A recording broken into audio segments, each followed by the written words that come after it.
girl, Dorinda. It's a pleasure to be back. It's been a while. I have not been on the video for a while, but I'll tell you guys as to what reason that pertains to over, upcoming episodes. But for today, I would like to, introduce you guys to my dearest friend, Miss Heidi. Heidi, Hello. welcome to the Human Narratives, and Oh, thank you thank you. so much for creating this time and space Oh, to be here today. well, I appreciate you taking the time to meet with me today. Let me share Absolutely. my story. Absolutely, absolutely. And I understand that the story that you're about to share it has not been just a one part story. It has been a journey, and it continues to be an ongoing journey. Yes. And I have been so admired by the things that I've heard from your friends, and the stories of resiliency and patience and faith and hope. And I just wanted to be able to share that with the world so that we're able to also give that to those who are most likely facing those type of situations out there. And that is what I would like to do too, is let people know that it's not all doom and gloom. There's so many new avenues for treatment for my journey. I went through breast cancer, Yes. um, HER2 positive, triple negative, which is the hormone. So it's the easiest one to treat out there. Granted, it sucked for a while there, and it's kind of crappy right now, but we'll make it through. We will make it Absolutely. through. Absolutely. And I think you are already making it through. It's not just that you will, you are doing it. And I've thank made it God. through. Yeah, yeah. The journey's not quite done yet, just because I still have a little bit more healing to do. But when I'm back to 95%, I'll be happy again. I'll feel normal again. Amen. Amen. What were the initial signs or feelings that led you to get to check up? Well, I call it lumpy. Lumpy, some lumpiness on your breast. Lumpy. Why it's important for women to do their follow-ups and checkups, and well, women. And check do your monthly checks. Yes. Do your monthly checks. That little lump can turn into lumpy, and if you have a small little calcification, that is probably a little easier to take care of. They can do a lumpectomy. In my case, they had to do a mastectomy. They had to remove the breast completely. But before they did, they had to shrink lumpy, so I had to go through 6 rounds of chemotherapy. And Okay. that was probably the worst part of it, because I did not feel like myself for a good 5.5 months until Yeah. about 3 weeks after I finished my last treatment. I was feeling normal again. Okay. Well, as normal as As I normal could. as you could As I at that could, point. yeah. Yeah. Absolutely. Absolutely. And luckily I had an awesome support group that just enveloped me and took care of me. My whole care team has been excellent. I always Wow. joke, the only That's person awesome. the only person that wasn't, she didn't have a much of a personality, was one of the phlebotomists. They were just flat, no emotions. She is just, even my brother, who has he's like, what's her deal? I'm like, that's what she No, always is. no humor. Even brother with no humor caught it Oh no, himself. he has humor, Oh, but okay. it just wasn't. Even he caught on to that. I'm like, Okay. what is her deal? I'm like, Yeah. and she's like that. Anyway, but other than that,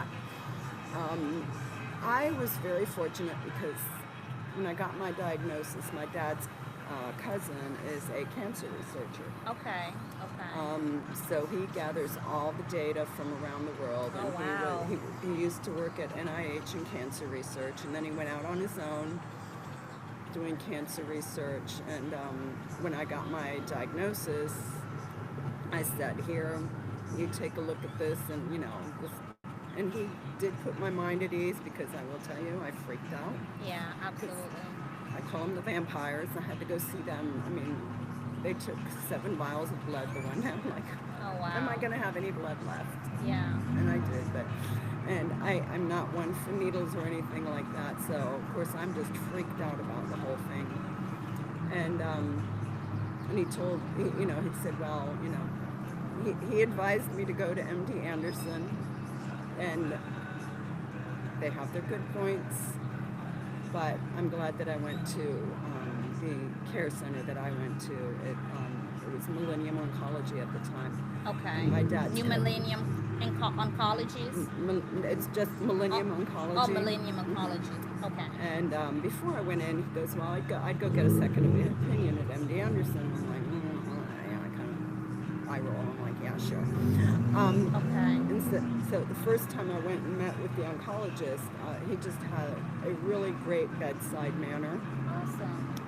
And I said to him, I'm like, "Listen, my dad's cousin is going to follow my treatment. You can tell him whatever you want to, share with him whatever you want to." Because, I mean, I work in, kind of work in the medical field, but this is way beyond my scope of anything. Practice, absolutely.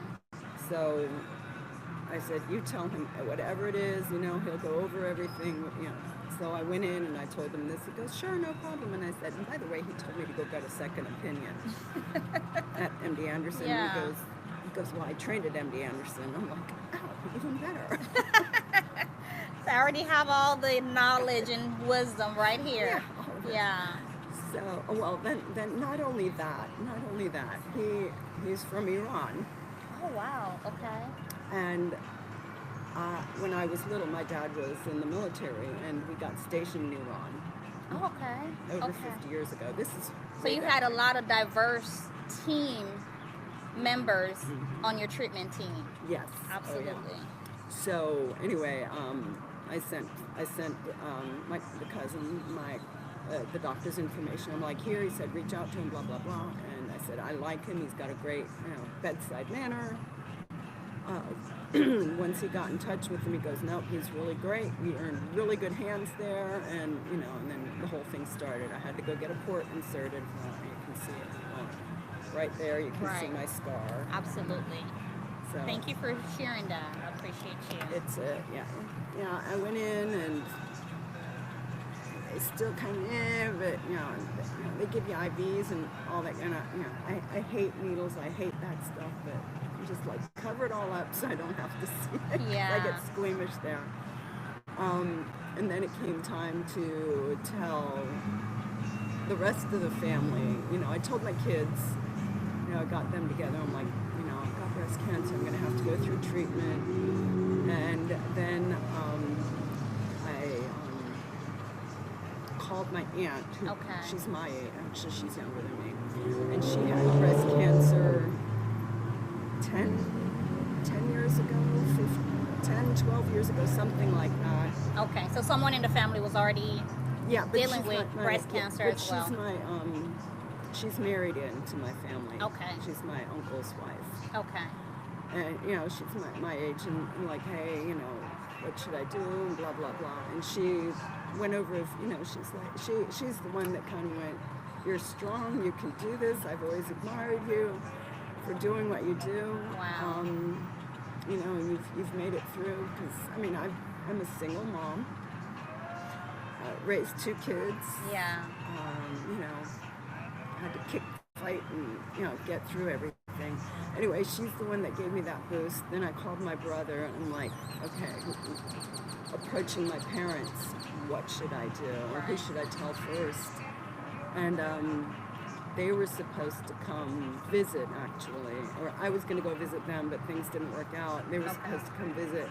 My dad had some health issues, so they couldn't come. They'd actually called me like the day before I was supposed to start chemo, and told me they couldn't come because of my dad's health issues. Okay. And so I told them and said, "By the way, I start chemo treatment tomorrow. I have breast cancer." And of course they're like, "Huh?" And I said, "Call cousin. He'll fill you in on everything, and go over everything. I've already talked to him, because anybody in the family that gets it, they contact him immediately." Okay. So they did that, and and I guess they figured I was in good hands. But my mom called like every single day to make sure I was okay. So you had a lot of great support system from the initial stages of diagnosis till now. Yes. That support system has remained consistent. Yes. We were talking about that off camera earlier about the significance of that, The you support know, system. and being in treatment with other patients as well who don't have that, Right. supportive system. Tell me a Right. little bit about that, how of a difference that makes. Well, I belong to a couple of different Facebook groups, and I've been very open about my journey online. You know, when I first started, A I lot of told my vulnerability. yeah, and I'm Yeah. like, this is what I'm going through, and I mean, the outreach was immediate. You know, people started reaching out to me, like, even if they didn't post anything on my page, they would send me private messages, text me, call me. Wow. People I hadn't heard from in years reached out to me, which means the world to me. And just having that support. And there's a couple of breast cancer support groups that I'm on. Okay. And the women on there, some of them are like, I don't have anybody that supports me, and they're thinking I'm milking this, and there's days I don't feel good. And those are the ones you have to kind of reach out. You give them, I give them support. I'm like, we're here to help you get through this. Absolutely. You've got to be able to lean on somebody, even if it's not your immediate close circle of friends or whatever it is. You have to Absolutely. have somebody to hear you. And that's difficult. I've heard patients says that where family may assume that they're faking Right, symptoms right. because they are also probably going through caregiver burnout Right, as right, well. right, yeah. And they do that, and it's like each phase is different. So, Absolutely. like I said, I was very fortunate, and my son was a junior in high school at the time, and Okay. when I started chemo, and it wasn't so bad. I mean, they pumped me so full of anti-nausea medication. Okay. But it did knock me on my butt. The first one wasn't so bad, and when I went in, they do what they call chemo teach. The nurse Okay. sits down with you and goes over your treatment with you, tells you all Chemo the teach. teach, yeah. Okay. She reviewed everything, this is what can go wrong, this is what you need to do, this is who you need to call if this and that happens. Um, and, and then, of course, I used to have long, long hair. And that was the worst It's part still of it. and you're It's grown back. gorgeous. Yeah. It's It glad has it's grown grown back, back but gorgeous and beautiful. Yeah. that was the worst part for me, is losing my hair, because oh my god. I mean, they said, oh, it'll take. I had the German festival, and that Yeah. was the beginning of December, like the second weekend in December. Well, I started my treatment at the beginning of November. No, it was like mid-November. They started the first chemo. And 2 weeks later, I was brushing my hair, and it started coming out in clumps. And I just sat there and cried. Wow. Believe it or not, I cried. Wow. And then so I ordered me some beanies, because it was like, my mom's like, oh, get a wig, and yeah, Yeah. I didn't like the wigs. I just Absolutely. wore colorful beanies, changed them, whatever it was, and I had to relegate my emceeing duties at the festival to my niece, who did a really good job. Bravo, niece. Yes, yes. So it's in Absolutely. the family. Absolutely. So the day everybody was having fun, I'm like lying in bed going, ugh. Yeah. Looking back at how has your understanding of the diagnosis changed from the first day to now? Well, I guess everybody, makes a bargain. You get the diagnosis, like, oh, please, don't let it be so bad, or, let me at least get through to this point. Grief process. You go through the grieving process. You go through that, Yeah. and I was like, God, just let me get through until my son graduates from high school, Yeah. which he just did this last week. Yay! Congratulations, son. Just let me get through that, and so you make that deal there, but then when I got the initial diagnosis, my PCP, my primary care, she said, this is the most treatable form of cancer out there, Okay. but of course you're still scared. Absolutely. So there was hope from the initial stage. Yeah, there was a hope from the initial. Granted, I had to lose an appendage, but Yeah. oh well, they served their purpose. Yeah. Nobody wants Wow. to look at this anyway, so. Right. See, I think that's what keeps you going, the comics, and you gotta have to keep the joy within. I have to. I Absolutely. have to. Absolutely. So, yeah, the worst, I guess the worst one was after the second chemo. I ended up having to go to the emergency room because Okay. my magnesium levels were so weak. I mean, I'd get up to go to the restroom, and I mean, my muscles were so sore, Yeah. and I wasn't eating the way I should have. I mean, I should have been taking a little bit better care of myself.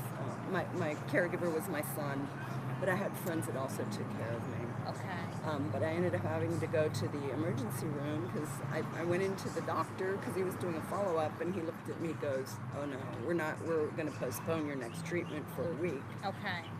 Go to the emergency room, get your blood drawn, and see what's going on." So they had to give me a magnesium infusion. And the first time I went, it was great. I got a private room. Nice. Um, oh yeah, and here's the other thing. My son, he'd always go, "No, I don't want to get my license. I don't want to get my." He kept dragging his feet about getting his learner's Nice. permit. Yeah. So he finally got his learner's permit, and I'm like, "Well, you're gonna have to learn to drive, kid." Yeah. So I could be in the car with him, even though I'm like, So he became he took on this very supportive role when he was not even at the age or even Well, capacity he at was that at time. 17. He Yeah. was 17 at the Okay. time. Because my daughter had moved out by that Okay, time. So, okay. but you know, It was just two he of was you. just the two of us, and Okay. I've got to say, for Amazing. 17, he took really good care of me. It's amazing. It's Um, amazing. Wow. Anyway, he had to take me to the ER twice. My friend came and sat with me the second time we went, but that was an all-day ordeal because I sat out in the waiting room with everybody in a wheelchair. I'm like, I don't want to be in a wheelchair. Yeah. Yeah. That's not the kind of person I like to be. Anyway, after that, I had to order one of those handicapped toilet seats. So many different changes and realizations. Yes, and I got a cane because Yeah. I wiped out almost twice. Mm. Almost fell. I mean, almost fell down the stairs one day, and yeah, that was not fun. But I got a cane, got my support there. My son was, he took care of me. Even my brother, that we have a contentious relationship. Yeah. He came and he took me to All hands on deck. all hands on deck. Nice. And my mom would call me every single day just to check on me. I tried working because I work from home, so Yeah. I could work a little bit, when I could sit up straight. But usually I was in bed dying. I'm sure during this time, as you described, it was really difficult.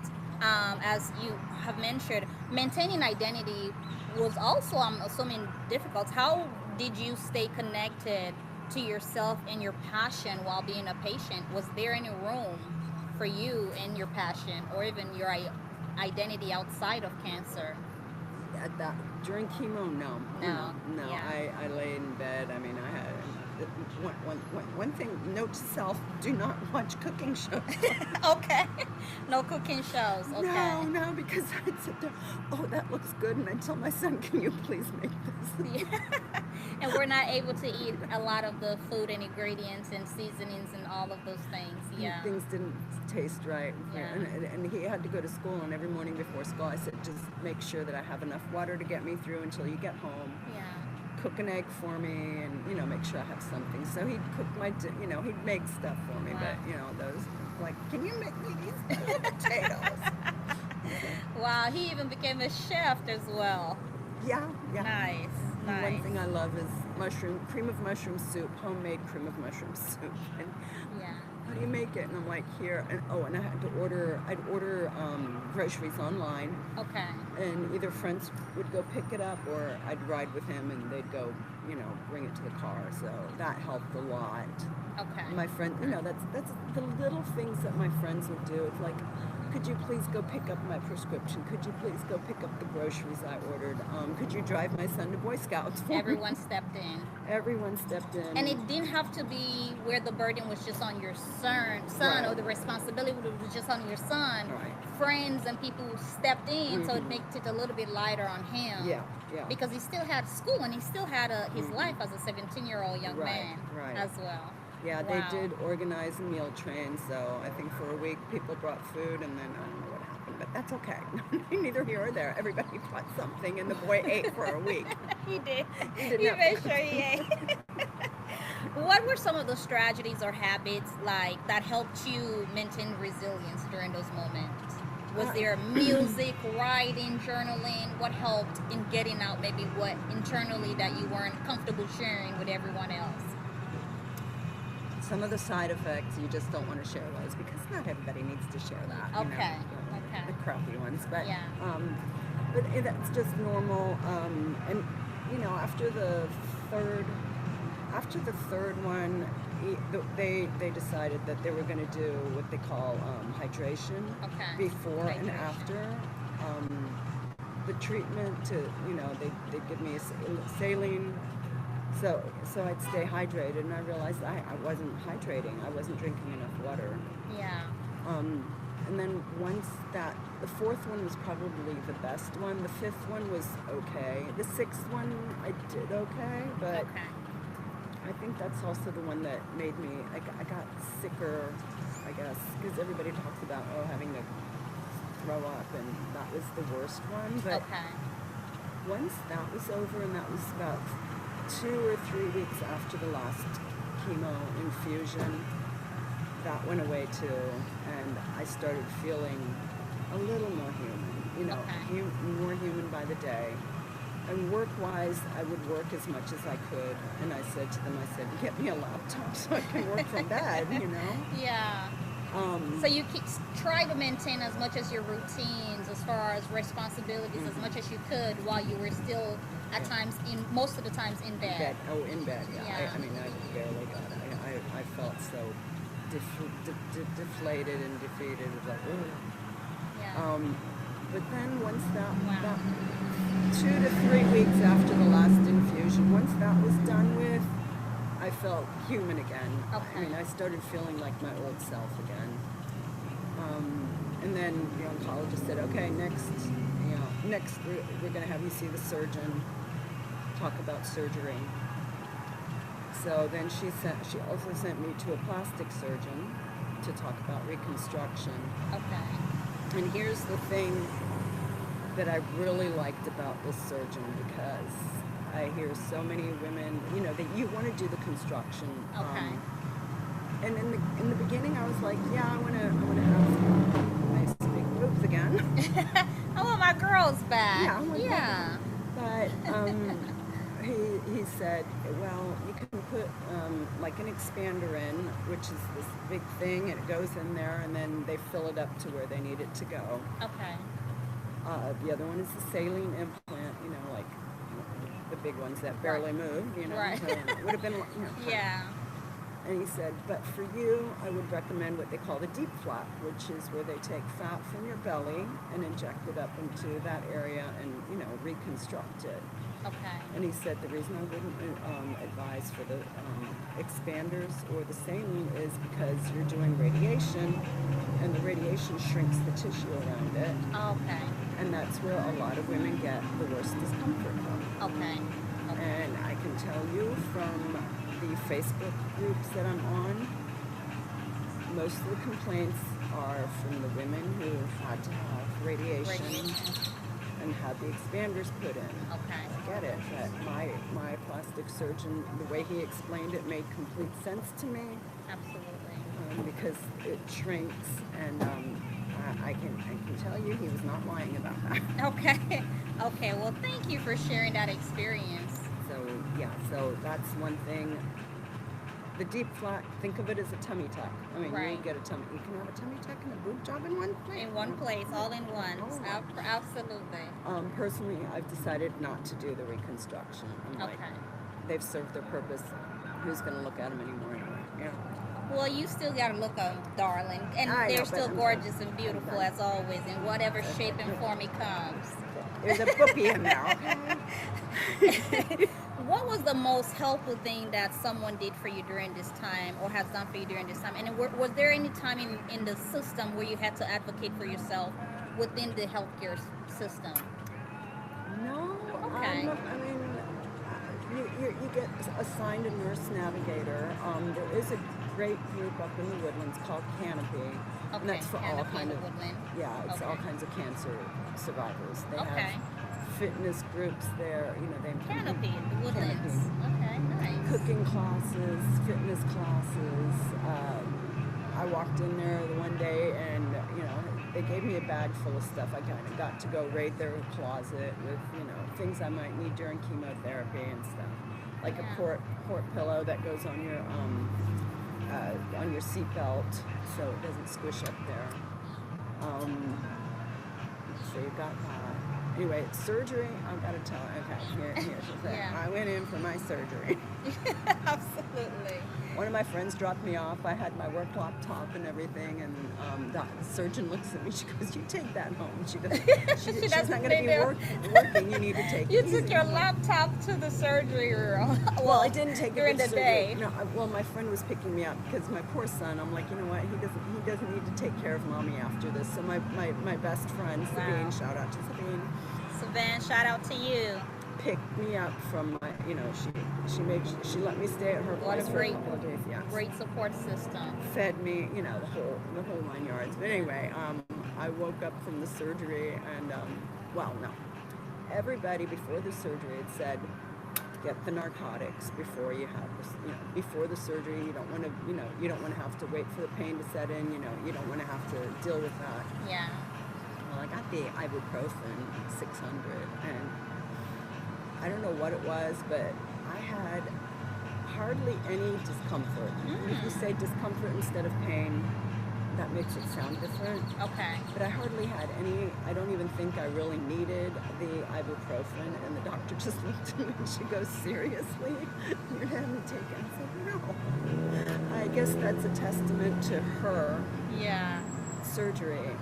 surgical skills, and she said, she looked at the surgical site and she goes, "Oh my gosh, it's beautiful, it's just beautiful." And I'm like, "It looked hideous." But, Wow. So you had a great amount. Well, you had a great number of people, treatment-wise, that has been supportive. And as far as advocacy, you didn't have to advocate for yourself because they were already doing their job. they were already doing their That's job. a blessing. Yes, That's a it is. blessing. Wow. So, and then Wow.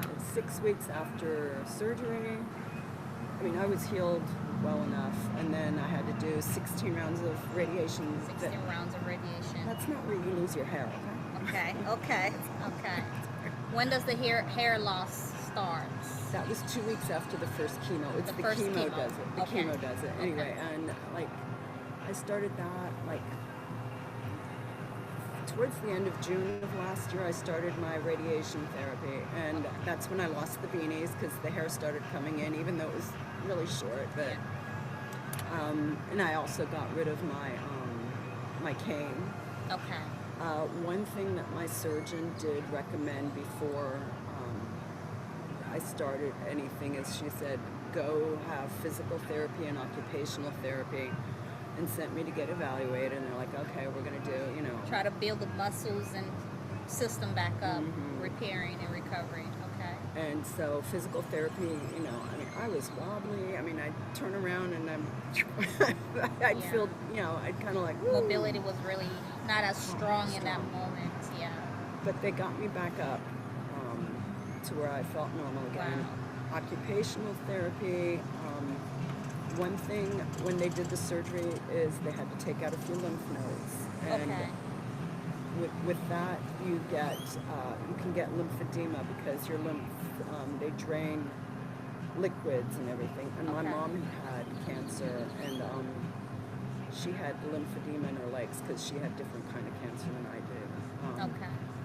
And so they're like, okay, this is how you do your own massages and everything. And then they got me, I call it my Darth Vader vest. It's this really tight vest. You put it on and it compresses. It just massages you. Okay. You're supposed to do that like 4 or 5 times a week. I'll be honest, I haven't done it like in 10 days. But, it's one of those things. You've got hoses everywhere. You turn it on. You just lay there for like 50 minutes. Right. And It just massages your entire body. well, just like this Upper. area, upper Okay. area, and Okay. my arms and Okay. everything. And I tried training my cats to do that, but they He just doesn't. The cat doesn't listen. Does he want to do the job? What has this experience, the diagnosis, taught you about yourself that you didn't know before? I'm stronger than I thought I was. Yes. And I have the most excellent friends, Yeah. and I do want to share my experience Wow. with other people that are going through this. Absolutely. Radiation. Yeah, I did my OT, and then had my radiation, and about 4 or 5 months after the radiation, my arm just started. I mean, this whole area just started feeling really tight. Yeah. And as the OT said, she goes, it's because the radiation cooks the area, and it can go up to a year afterwards. Oh wow. Okay. So So the symptoms can still be painful. Treatment symptoms can still last oh yeah, even after treatments, and the pain and they're still here. lingering. So I tell everybody, stretch, Okay. Because they told me to stretch. Do you think I listen? So stretch. I Yeah. tell everybody, if you're going to get radiation, stretch. Okay. Because that is the best thing for you. Because I didn't, and my mobility in this arm is just not what it used to be. But Okay. that's my own fault. So I've got to take ownership of that. Accountabilities and stuff. Okay. But I want to tell other women out there, anybody, whatever they tell you as far as stretching goes, do the stretches for it, because Absolutely. that's just going to help you in the long run.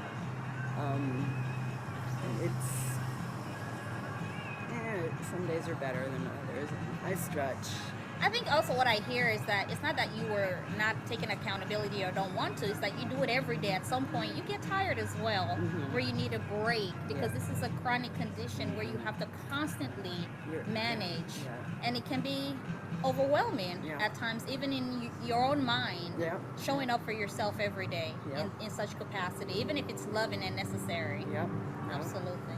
Well, and then here's one of the other points. I went in to see the doctor, and he's like, okay, we've got another, the targeted therapy treatment. And the surgeon had said we take out the port when we do the surgery, and the doctor said, no, not yet. So I was like, well, why not? And because of the targeted therapy treatment. And when I went in, he goes, we can either do it through the port as an infusion, or we can do an injection. And it would be every 3 weeks I'd have to go in for that, and it's 10 rounds of it.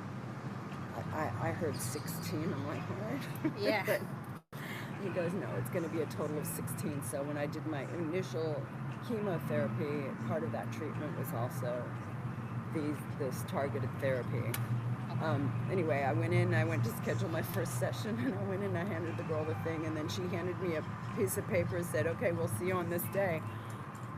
I went home, and a few days later, I read all the side effects, and I freaked out. Yeah. Did you become a Google doctor? No. Okay, because I know physicians often They advise against that. Yeah, they didn't. They said not to. Okay. No, I went in there and I looked at it, and one of them was fatigue and hair loss. Okay. I said, the other two I can deal with, nausea and the other one. So I freaked out, and I tried calling the office, and I was on hold forever, and so 2 days into this, I had enough, so I drove down to the office. I walked in, and the nurse that had taken care of me, very, very sweet, and she goes, can I help you? And I'm like, I want to talk to this nurse. Yeah. And I was upset. So the nurse, she didn't say anything. She just came around the counter, gave me a big hug. And how can I help you today? Yeah. I'm like, it says I've got to lose my hair again. I don't want to do this again. And she goes, no. She goes, we have to tell you this. It's one of the side effects, any warning labels. But she goes, you've been through the worst of it. You don't have to worry about this anymore. I'm like, are you sure? Yeah. And she goes, yeah, yes. And then I'd gone back to the doctor for another follow-up, and he looked at me and he goes, you're not your happy little self, are you? I'm like, no. Yeah. Absolutely. A lot of changes brings a lot of, internal Yeah. reflections as well Right. during those process. Hmm. Absolutely. Well, he Wow. goes, "You've got PTSD." I'm like, I Yeah. guess so. Yeah. And he goes, "Well, normal at this stage of the treatment." And so he prescribed me, I think it was Xanax or something, for 40 days because I hate taking medication to begin with. Okay. Not anything more than necessary. I'm like, Right. okay, I'll try this so I can just sleep, just to get beyond this little hump. And within a week I felt better. So Okay. I was back to my And happiness. that's another thing. Other symptoms or concerns may arise if you're not, even if you're taking care of yourself, Right. even if you are taking care of yourself, Uh-huh. such as PTSD, depression, anxiety, so Mm-hmm. many other different things that may arise Yeah. from that Yeah. space. In the midst of the struggle, what are you finding about yourself to be more grateful for right now, throughout this process? Just everything. My fam. I mean, my kids. My son. He was my little rock Oh my throughout this. goodness. And Shout for out to your son, yes, yes, Colin. Colin, Mr. Colin. You're an He amazing was, young man. yeah, he was my little rock. And even now he'll go, "Are you okay, Mom? Are you okay?" Yeah. And he'll drive. He goes, "I'd rather drive." His mom drives like a maniac. I'm sure it also connected, created a bond between the two of you that was very special Yeah. as a result. Yeah, yeah. Yeah. And my daughter, she was taking care of her dad. Nice. She was living with him, and he was going through prostate cancer Oh, treatment. oh wow. So Wow. my daughter was taking care of her dad. Her My son was father, taking you would care take, of me. wow. So we had that going. I'm just grateful that I'm still here. Hallelujah. I'm just here. I'm glad I can share my journey with other people. Yes. My stage now is immunotherapy, which is Immunotherapy. new. It's a Okay. new. Okay. The doctor warned me. He goes, "Well, we start you off on one pill a day for the first week, 2 the second week, 3." And he goes, "The ideal would be 6 pills." He goes, "But So what nobody." does this stage mean? It's a year of taking this immunotherapy. Immunotherapy, So okay. your body builds up a resistance to any cancer that Okay. might still be in there. Yeah, Thank you for like I said, clarifying that. that's the crappy part. Yeah. He said Yeah. the side effect for that is like, so I'm here. What word of wisdom would you offer to someone who just received their own diagnosis today? Don't panic. Do not panic. Make sure you surround yourself with a good support team. If you don't like what the doctor's telling you, you can always go for a second opinion. Yes. Okay. And like I said, MD Anderson does a lot for cancer research and everything. I'm glad that I did not go there, because the outfit that I went to, it was more family. Every time I went in, it was pretty much the same nurses that were there. The patients, oh my God, my first day when I went in, I was kind of freaked out, scared. Yeah. I had my bag with me and everything, and this gentleman, this other patient, he comes up and he goes, "I've been, I've been in your shoes." He goes, "You're gonna do just fine." He gave me a big hug and goes, "You're just gonna be great." So it sounded like MD Anderson was not the type of setting you Right. needed Yeah, for it's not the treatment, same. Yeah, right? it's You not the needed same. more like a most Personal. close-knit, personal type of treatment setting, and Yeah. this family-based treatment center facility was able to provide that and continues to do that to today. Yes. Yeah. We've always Wow. got the same people. Wow. And even when I went in there for my PTSD treatment, and I was walking out, there was an older lady sitting there, and I'm wiping my tears. "Okay, I'll see you guys in a couple days." And she goes, "Good luck with your treatment." And I'm like, "Oh, aren't you sweet?" So, that's just how, it's just, that makes you feel Personable. good. It makes Yeah. it more personable, Yeah. And radiation treatment, I go in the mornings. I'd show up, it was at 7:30 in the morning, tootle Yeah. on in there. Yeah. And the nurses were great. And there was one receptionist. She was she always had the biggest smile on her face. I mean, and she always greet me and Brighten up the she room when you brightened walk. up the room. Yes. Right, nice. And on my last day of treatment, I showed up and she wasn't there yet. I'm like, oh, I'm not gonna get to say goodbye to her or whatever. So, I did my treatment. I came out and I'm like, okay, well, and she was there. I'm like, well, I wanted to say goodbye. And she comes around and she gives me a big hug and says, oh, I'm gonna. Well, then she went across the way to the other office. Okay. To the oncologist's office, and she's there now, so I get to see her every time I go. You get to see your awesome treatment team. Yes, yes. Awesome. And that awesome. makes Wow. a difference. That Absolutely. does make a difference. 'Cause you Absolutely. don't. And I have a friend who's going through this. She's in Florida, and she said every time she goes in, it's a different nurse that gives her the infusion, Yeah. and It may seem confusing at times because you don't have that consistency to be able to communicate. right. They don't know that your- you're right. freaking out, Yes. or you hate needles, and it's not them, it's you. You don't want to look at everything. Is that something you would encourage patients to do, to share their fear as well? Yes, oh, definitely. Absolutely. Definitely. I'm very vocal. I'm going to be vocal. about it. Absolutely. It's like, I tell them, like, you're the vampires. I hate needles. It's nothing against you. Just don't let it hurt. Yeah. Okay? And like the targeted therapy, I didn't get that through my port. They did an injection in my upper thigh, which was Okay. like, oh God. And the first injection took 10 minutes. Okay. So they had to sit there for 10 minutes giving Wow. me this injection. That's a long. It's a long one. It's long. Yeah. Oh yeah, and then they took my port out. That's the other thing. Yeah. They didn't put me in the hospital. They sent me to the surgical center, so I had to be there by like 6:30 in the morning. So my son dropped me off, and another friend picked me up because he had to go to school. But I went in there, and they're like, okay. They gave me this sexy little gown, that opens in the Yeah. back. The little hospital Yeah. sexy gown. And a party hat. Yeah. And a party hat. Yeah. Like, where's the pole at? Yeah. That's the only thing missing. So they gave me the party hat, Yeah. and then they gave me the happy juice, and they put me in the spotlight, and I woke up 45 minutes later, and Yeah. they'd taken it all out, and I was on my way. I mean, I worked that afternoon. I'm sure my surgeon was going, really? What? Yeah. Not like I'm performing brain surgery or anything, Yeah. but I was like, yeah, I worked. Even after the other surgery, I took the weekend and kind of recuperated, and I had no pain. My friend took care of me. I worked. Wow. I started working. It was You kept living as Yes. much as you could. as much as I could. It's Yeah. like I can't slow down. I can't stop. So Thank you for sharing that, because life still exists. Yes. So still live, because that's important.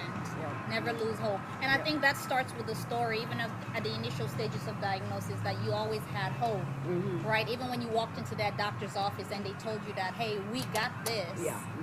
We are it's going to treatable. do this together as a team. And it helped build that mindset of resiliency Yes. to keep going, but continuously having that confidence in your team members or treatment team that continually reassure Yes. that space. It helped as well. Oh yeah. Absolutely. That definitely helps. Absolutely. I mean, they've all been wonderful, and my support system. My friends. Wow. I'd have them driving me. Someone would drive me to appointments. Others would bring me food. My friend Sabine came over, and she took us out for lunch one day.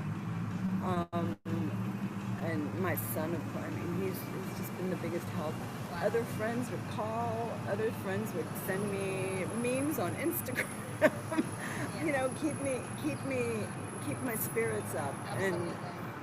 And then, unfortunately, like, I had just finished my chemo, and then my dad passed away from pneumonia. And this was over in Germany, and I'm like, oh.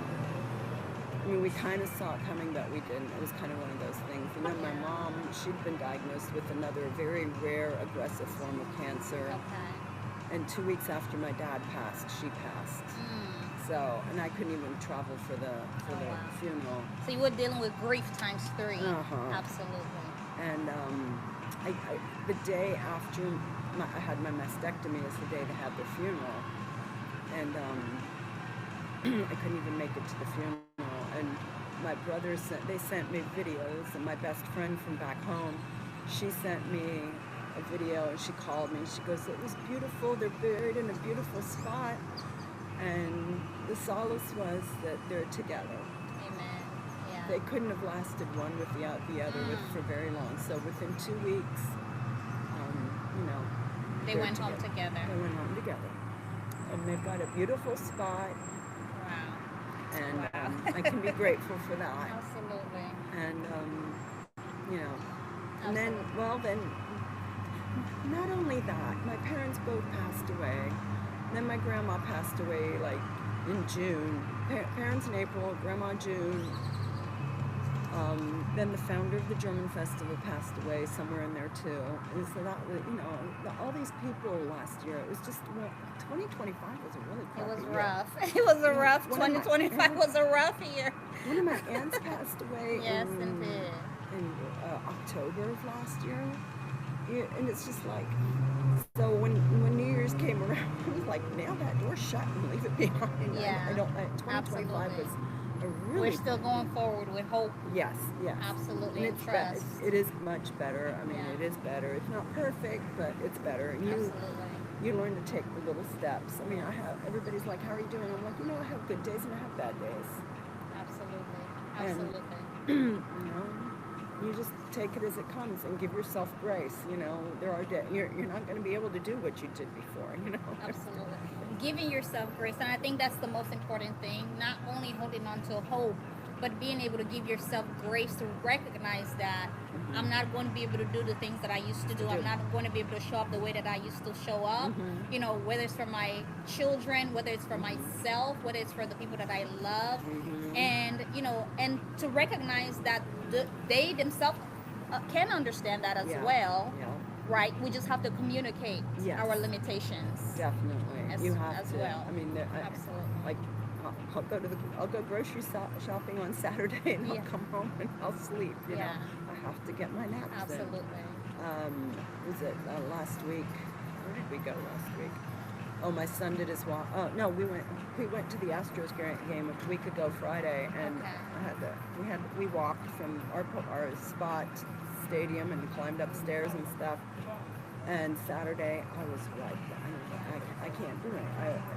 I slept, or I rested most of the day, you know, because I just didn't feel up to it. So there's going to be good days and bad days. Absolutely. And yeah, with this medication I'm taking, I'm like, Absolutely. I've had to learn. I could sit there and eat like a little horse and, you know, never blink an eye. Now it's like, well, 2 bites in, I'm like, yeah, I'm full. Yeah. You have to. A lot of changes is what it comes to it. Yes, Yeah. yes. And eating healthier. One thing to keep this in mind, diabetes, which I was diagnosed with type 2 diabetes before my diagnosis. Diabetes feeds the cancer. Okay. So you really need to modify that. Okay. Anybody, be aware of that. And there's so many cancers out there these days. I mean, everybody's getting diagnosed with some sort of cancer. You know, every day you hear somebody new being diagnosed with it, or side effects, or diabetes and having all these So issues. early evaluations are important. Very Preventative cares, right? So Yeah. making sure that you're doing all your preventative cares and not waiting. You know, you also talked about your desire to create a platform to continue to educate Yes. people. A podcast. Tell me a little bit about that as we're, wrapping up. When the pandemic started, I mean, I've watched everything on TV. I'm like, what is this whole podcast thing? And I got into true crime, and I was listening to these, and all these people are doing these podcasts. I'm like, I could do a podcast. 'Cause my dad was a Absolutely. broadcaster. That's right. Okay. Yeah, my dad was a broadcaster way back when. Okay, I mean, back when dinosaurs still were. They're still here. They're still here, yeah. He was a broadcaster, and he could tell stories, and he told a lot of stories. Yeah. I can tell stories, but he could tell a lot of stories. Yeah. that's who he was, and I guess I've inherited that too. And I want to start a podcast, not just my journey, but other people. Everybody has their own unique journey. Absolutely. Absolutely. I've got Facebook groups that I'm on, breast cancer support groups, and there's many women on there that have a story to share. And then there's other things that I want to throw into, not just breast Absolutely. cancer, but there's other stories that Yeah. I want to do. But yeah, breast cancer is one of those. Now I'm like, never thought I'd be facing it, but here I Well, am. you are a strong woman. You are resilient. I am honored to, seriously, I am honored to be sitting next to you, to even talk to you about the journey and the path that you have been on for all those years. And I'm so grateful to God that He's always sustained you through the individuals that He's placed in your life, Yeah. whether it's through supportive system or whether it's your treatment or whether it was your son or your daughter taking care of dad in so many different capacity. Yeah. But most importantly, Him not allowing your mind to defeat you Right. throughout those challenging moments Right. as well. He put the right people in there Around you. to give me a swift kick in the butt Absolutely. and push me forward. Like my aunt. I mean, she gave me a pep talk. Like, she gave me the pep talk. You can do this. It's great to have the right people around you, no matter what stages and what situation you're going through in life. Yeah. Absolutely. So, yeah. So, anyway. Well, Miss Heidi, thank you so much for coming through the Human Narratives and sitting down and talking to me and telling us your stories. And I hope that so many people can be inspired and admired by what you've been through and what you continue to be through, what you continue to go through. Yes. But also the hope that is behind the story, that, there's still life. Yes. Yes. The diagnosis be- is just part of, a part of a diagnosis that a doctor says that is in your life, but it's not Right. part of who you are as a person. Right. Yeah. So, Find out the type of cancer before you go Googling or anything. And ask your Yes. doctor. They will steer you in the right direction. do If not you don't become like a the Google thing- doctor. Yeah, don't become a Google. And get a second opinion if you need to. Absolutely. Well, it is a pleasure to see you guys once again. Like I said, this is your girl, Dorinda, at the Human Narratives. There's more to come. Much love. God bless always. Bye-bye. God bless.